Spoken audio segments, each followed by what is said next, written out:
100 number आपका स्वागत करता है। मैं हूं माधव तिवारी। हर अपराधी के लिए अपराध करना जितना आसान है उतना ही मुश्किल है जुर्म को छुपाना भी, क्योंकि मशहूर है एक कहावत कि गुनाह और गुनहगार कभी छुप नहीं सकते। एक नजर हमेशा उन पर टिकी है और वो है 100 नंबर, जिसकी पकड़ से कोई भी क्रिमिनल बच नहीं सकता। और आज समाज के वही दुश्मन 100 नंबर के टारगेट पर हैं।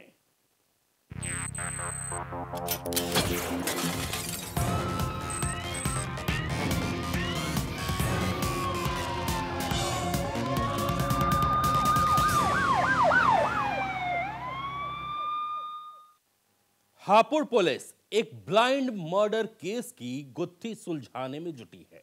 वारदात वर्कआउट करना पुलिस के लिए एक चैलेंज भी है, क्योंकि सवाल दम तोड़ती कानून व्यवस्था से जुड़ा है। पुलिस की कार्यप्रणाली कटघरे में खड़ी है और बार बार यह सवाल सुलग रहा है कि कहां थी पुलिस जब सनसनीखेज वो साजिश अंजाम दी गई।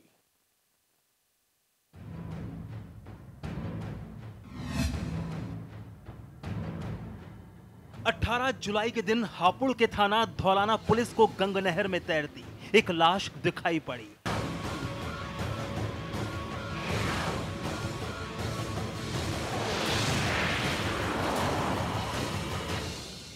और साथ ही दिल्ली नंबर की ये सेंट्रो कार भी। हापुड़ पुलिस ने तुरंत बहती लाश को नहर से बाहर निकाला और ये सेंट्रो गाड़ी भी।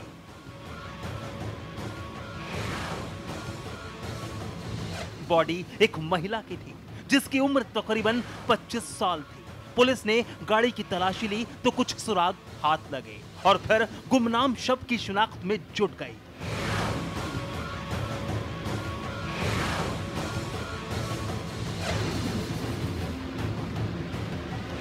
हापुड़ पुलिस के हाथ कामयाबी भी लगी। अगले दिन यानी 19 जुलाई की सुबह लड़की की पहचान से पर्दा उठा।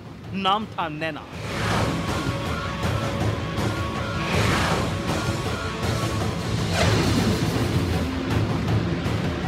दिल्ली के थाना वजीराबाद के तिमारपुर इलाके की रहने वाली थी और पेशे से एक प्राइमरी स्कूल की टीचर थी। धौलाना क्षेत्र में गंग नहर में एक डेड बॉडी बहता हुआ मिला था और साथ ही में एक सेंट्रो कार भी नहर में ही बह रही थी। तो इस प्रकरण में पुलिस ने मर्डर का मुकदमा दर्ज कर लिया है और इस डेड बॉडी की शिनाख्त हो गई है, जो कि नैना डॉटर ऑफ वेद प्रकाश हैं, जो तिमारपुर थाना वजीराबाद दिल्ली की रहने वाली हैं। इनकी उम्र लगभग 25 से 30 के बीच होनी चाहिए और ये प्राइमरी स्कूल में टीचर थी।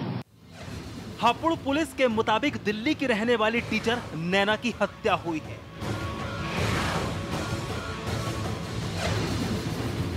और इसलिए लेडी टीचर की शिनाख्त के बाद हापुड़ पुलिस की एक टीम उसके परिवार से संपर्क और तफ्तीश के लिए दिल्ली रवाना हुई।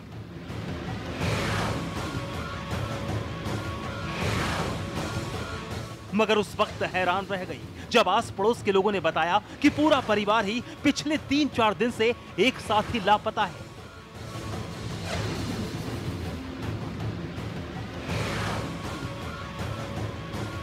टीचर नैना अपने पापा मम्मी और भाई के साथ दिल्ली के इसी मकान में रहती थी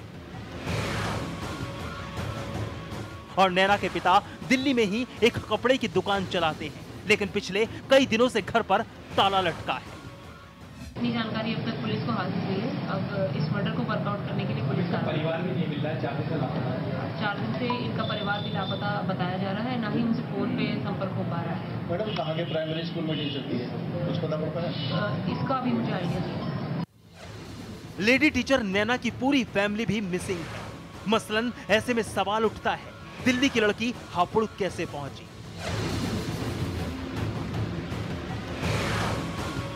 उसका कातिल कौन है? लड़की का परिवार उसकी हत्या के बाद से कहां लापता है?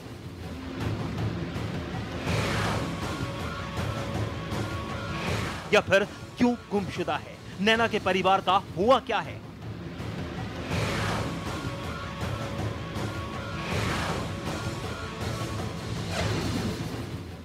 आखिर क्या है मर्डर, मिसिंग फैमिली और सस्पेंस के पीछे का सच?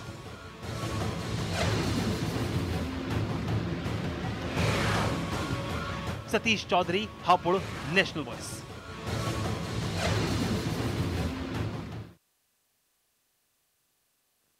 सवाल तो वाकई बहुत बड़ा है कि महिला टीचर का कातिल कौन है। दिल्ली की रहने वाली टीचर की लाश हापुड़ कैसे पहुंची? हापुड़ पुलिस की तफ्तीश जारी है और जल्द ही मर्डर केस के खुलासे का दावा भी किया जा रहा है। लेकिन बागपत की अगली खबर भी कम संगीन नहीं है, बल्कि सतर्क करती है कि अगर आप किराएदार रखने के इच्छुक हैं तो फिर जरा संभल कर रखिएगा। ये रिपोर्ट देखिए।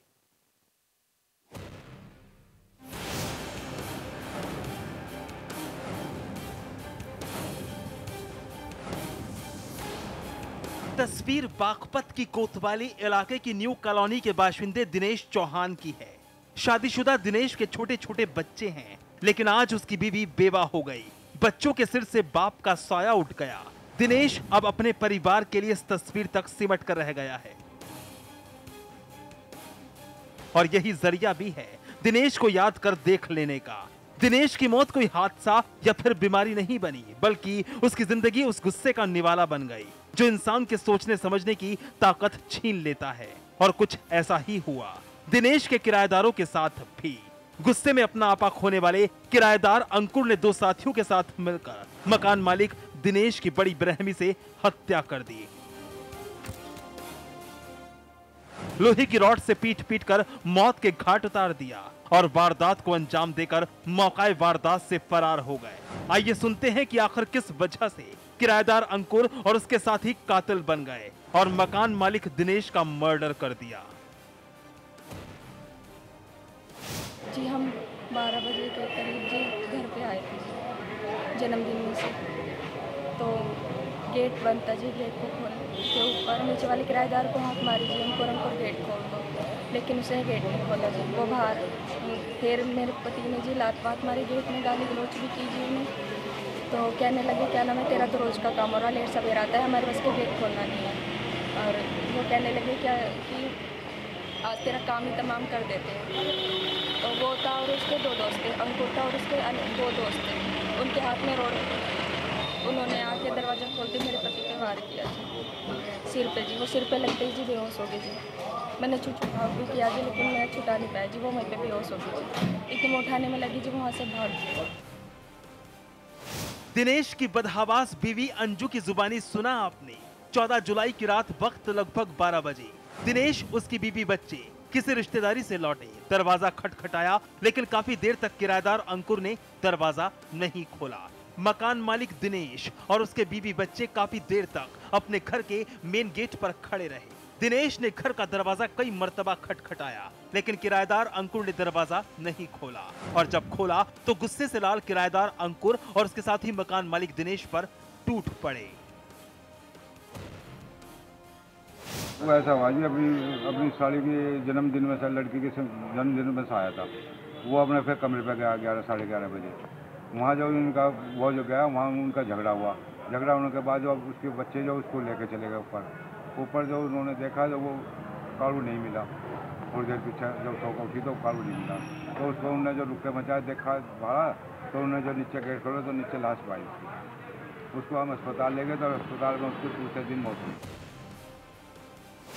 लहूलुहान दिनेश को बागपत से दिल्ली इलाज के लिए रेफर किया गया, लेकिन 18 जुलाई के दिन इलाज के दौरान दिनेश ने दम तोड़ दिया।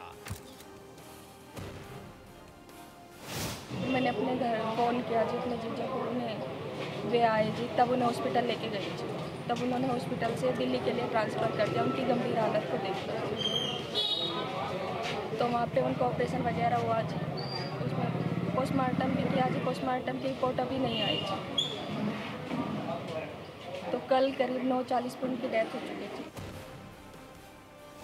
दिनेश की हत्या से गमजदा परिवार ने कोतवाली बागपत पुलिस से गुहार लगाई कि दिनेश के कातिल गिरफ्तार किए जाएं, लेकिन पुलिस ने मामले पर कोई गंभीरता नहीं दिखाई। मगर जब मीडिया ने मामले पर संज्ञान लिया और पुलिस से बात की, तो सीओ साहब का बयान कुछ अलग ही था। सीओ साहब के मुताबिक मकान मालिक दिनेश की मौत छत से गिरने से हुई थी। 14 तारीख को इसकी कहीं गिरने से चोट लगी थी और जे इसको दिल्ली में अस्पताल में दाखिल करा दिया गया था और दिल्ली में ही इसका दौरान उपचार डेथ हो गया है। आज इसके परिवारजन आए, तहरीर दी इन्होंने, तहरीर को हमने मुकदमा लिख दिया है, जांच की जा रही है, जांच में जो सही होगा उस पर कार्रवाई की जाएगी। यानी सीओ साहब के मुताबिक दिनेश की हत्या नहीं हुई बल्कि एक हादसा है और तहरीर के हिसाब से ही कार्रवाई करेगी। क्या सही है और क्या गलत?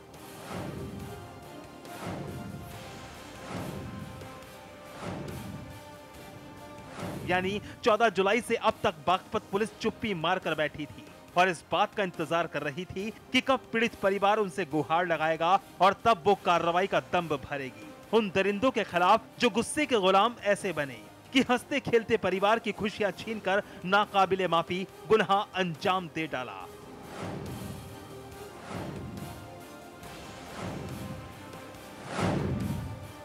Vishwajeet Chaudhary, Baghpat, national voice.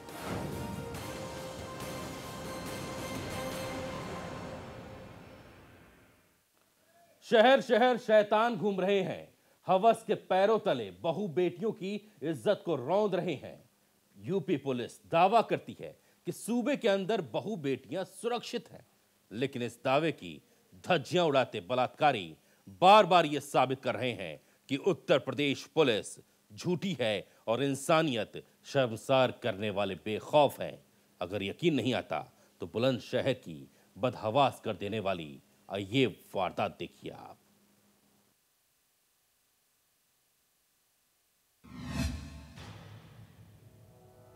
Police गिरफ्त में इस 38 साल के वहशी दरिंदे को देखिए।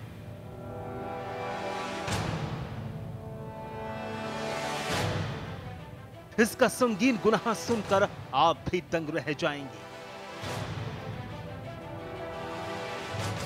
इस वहशी दरिंदे ने इंसानियत को पैरों तले रौंदा है। जी हां, इसने अपनी हवस का शिकार अपनी बेटी की उम्र की मासूम बच्ची को बनाया है।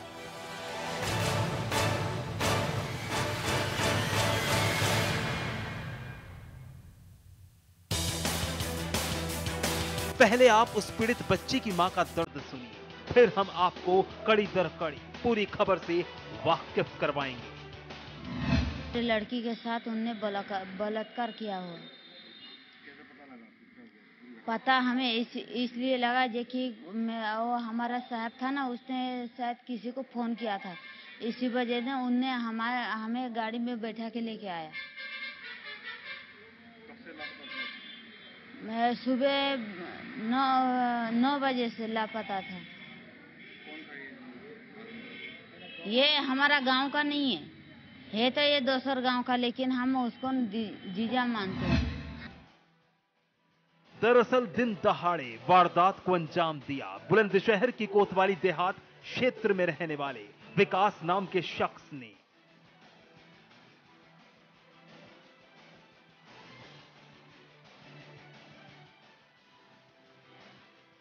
अपने घर के पास खेल रही नाबालिग बच्ची को इंसानी भेष में शैतानी चोला ओढ़े विकास ने अपनी हवस का शिकार बनाया।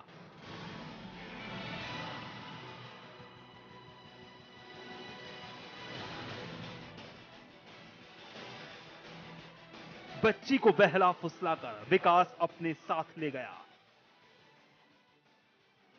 मासूम बच्ची दरिंदे विकास के नापाक इरादों से अनजान थी। साथ ले जाकर दरिंदे विकास ने बच्ची को पहले अश्लील फिल्म दिखाई।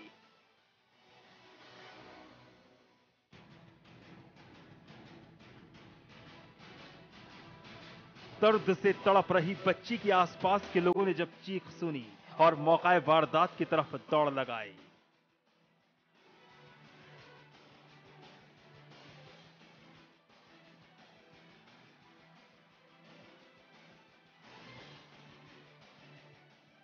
लेकिन वहां हुई शैतानियत को देखकर सभी दंग रह गए।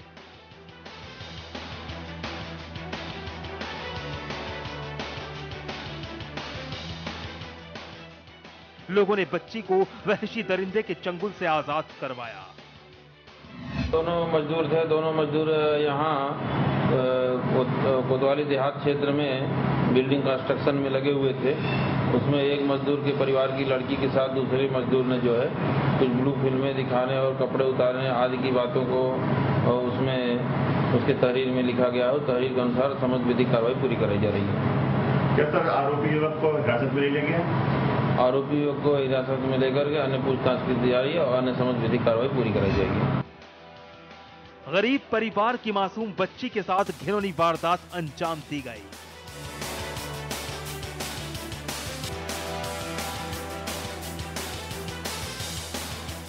मजदूर परिवार पर गम का पहाड़ टूट पड़ा है।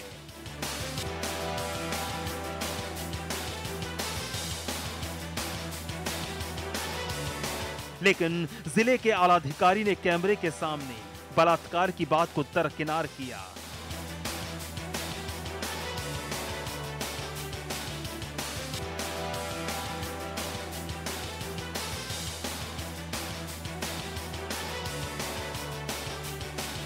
बल्कि संगीन गुनाह को छोटी सी वारदात साबित करने की कोशिश की गई।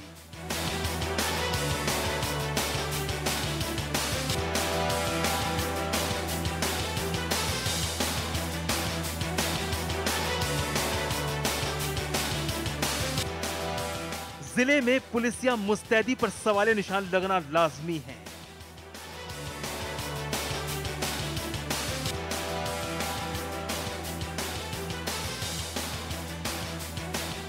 मोहित गौमत, बुलंदशहर, नेशनल वॉइस।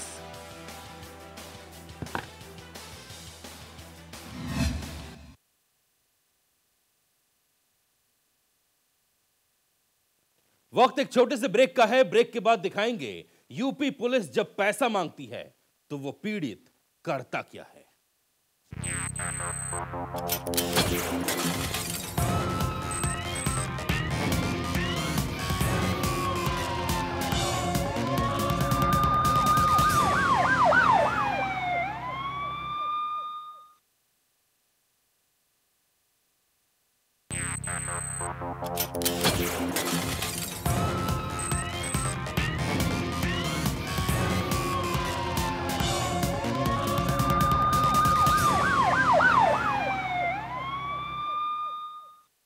ब्रेक के बाद 100 नंबर में आपका स्वागत है। यूपी पुलिस दावा करती है कि आपकी सेवा में सदैव तत्पर, लेकिन आज हम उत्तर प्रदेश पुलिस की उस कड़वी सच्चाई से आपको वाकिफ करवाने जा रहे हैं जहां पुलिस पैसे मांगती है और धमकी भी देती है, मगर वो पीड़ित जब पुलिस की डिमांड पूरी नहीं कर पाता तो फिर वो करता क्या है, आप इस रिपोर्ट में देखिए।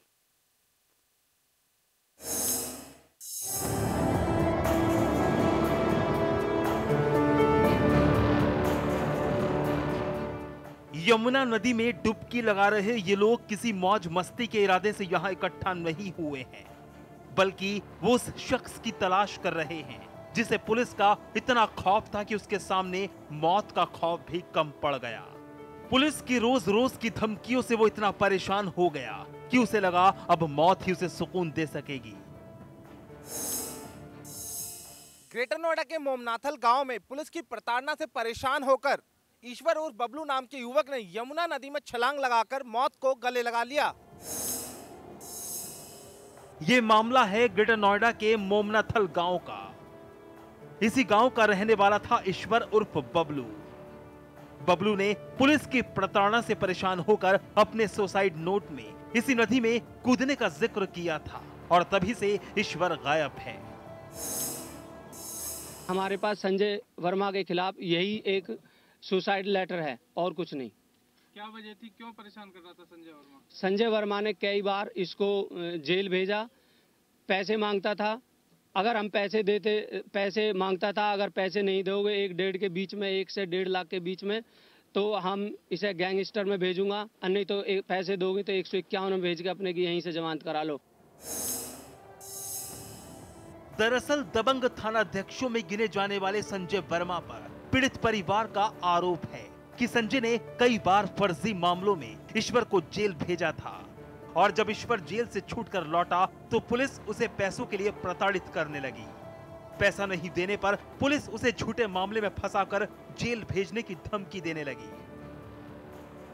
पुलिस की धमकियों से ईश्वर इस कदर तनाव में आ गया कि उसे समझ में नहीं आ रहा था कि वो अब करे तो क्या करे। उसके पास पैसे नहीं थे और बिना पैसे के पुलिस उसका पीछा छोड़ने को तैयार नहीं थी। ऐसे में परेशान ईश्वर ने खुदकुशी का फैसला कर लिया। ईश्वर ने 2 पन्नों का सुसाइड नोट लिखा, जिसमें उसने पुलिस द्वारा दी जा रही प्रताड़ना की पूरी कहानी बयां की और उसके बाद ईश्वर ने यमुना नदी में छलांग लगा दी।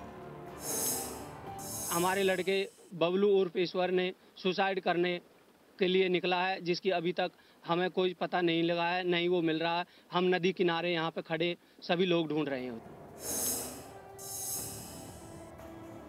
हालांकि अभी तक ईश्वर की डेड बॉडी नहीं मिल सकी है। सूत्रों की माने तो ईश्वर का आपराधिक इतिहास है और ऐसा हो सकता है कि पुलिस को गुमराह करने और फंसाने के लिए उसने इस तरह का कदम उठाया हो। वहीं इस पूरी वारदात पर जब हमने पुलिस के आला अधिकारियों से बात करने की कोशिश की तो कोई भी अधिकारी कैमरे के आगे कुछ भी बोलने को तैयार नहीं हुआ।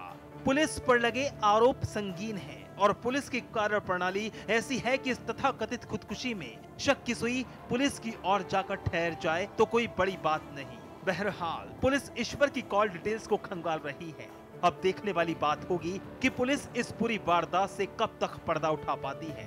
ये मामला पुलिस के लिए भी अहम है क्योंकि दाग पुलिस के दामन में भी लगे हैं। पीड़ित परिवार का आरोप है कि नॉलेज पार्क थाना अध्यक्ष संजय वर्मा ने कई बार ईश्वर को फर्जी मामलों में जेल भेजा और जब ईश्वर जेल से छूट के आया तो एसओ संजय वर्मा ने उसको पैसे के लिए परेशान करना शुरू कर दिया। पुलिस की इस प्रताड़ना से परेशान होकर ईश्वर ने पहले 2 पन्नों का सुसाइड नोट लिखा, जिसमें उसने पुलिस की पूरी प्रताड़ना का जिक्र किया। जिसके बाद ईश्वर ने यमुना नदी में छलांग लगाकर खुद की जीवन लीला समाप्त कर ली। हालांकि अभी तक ईश्वर की डेड बॉडी पुलिस बरामद नहीं कर सकी है। वहीं इस पूरे मामले पर हमने जब नोएडा पुलिस के आला अधिकारियों से बात करने की कोशिश की तो कोई भी अधिकारी कैमरे के आगे बोलने को तैयार नहीं हुआ। कैमरा पर्सन सुमित मावी के साथ इंद्रसेन यादव, नेशनल वॉइस, नोएडा। जय हिंद। आज बस इतना ही। कल फिर खुलेगी गुनाह की एक और डायरी और 100 नंबर पर होगा उसका हिसाब किताब। दीजिए इजाजत। नमस्कार। जय हिंद।